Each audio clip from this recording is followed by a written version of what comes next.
Stepney's special. So I tried very hard, but I couldn't work properly, and they put me on a siding.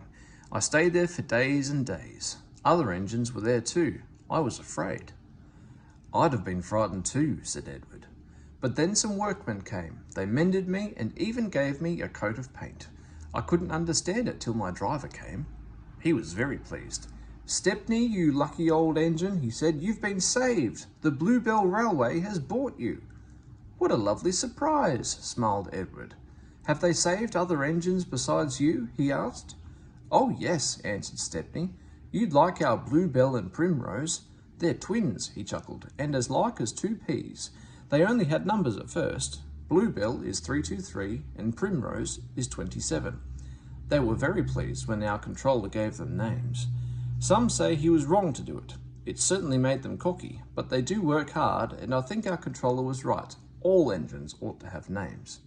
Yes, agreed Edward. It's most important. That's why, Stepney continued, we've given names to our 488 and 2650. But our controller doesn't know. It's a secret. Don't tell him, will you? Of course not, smiled Edward.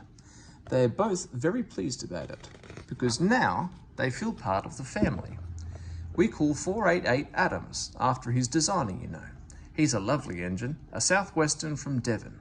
He can stroll away with any load he's given. Cromford, whose 2650, has been pulling trucks up high peaks in Derbyshire. He's tough as Cromford. He had to be for that job. Captain Baxter's tough too, Stepney went on, and rather rude. But he's worked in a quarry, and you know what that does to an engine's languages and manners. I do indeed, said Edward gravely. He's a good sort really, said Stepney. I like him. We both miss our work with trucks. He paused. I oughtn't to say this, he went on, after everyone's been so kind, but our line is very short, and I never get any good runs now. I miss them dreadfully. Never mind, smiled Edward. Perhaps you'll get some while you're here. Stepney said goodbye to Edward and then returned to the big station. There he helped Duck shunt the yard. They were soon great friends and enjoyed their afternoon together. Thomas arrived before they'd finished and stayed till it was time for his last branch line train. But that train's tail lamps were hardly out of sight when the two engines heard a commotion at the station. Hello, said Duck. I wonder what's up. Presently the night duty shunter came hurrying to the shed. The bell in the cabin on the branch line rang once, then 5, pause 5. That means shunt to allow following train to pass. The signalman was puzzled. He telephoned control. A special, is it? I see. Thomas and his passengers grumbled at being delayed, but there was no help for it. Soon they heard an unfamiliar puffing. Express headlamps swayed and tinkled.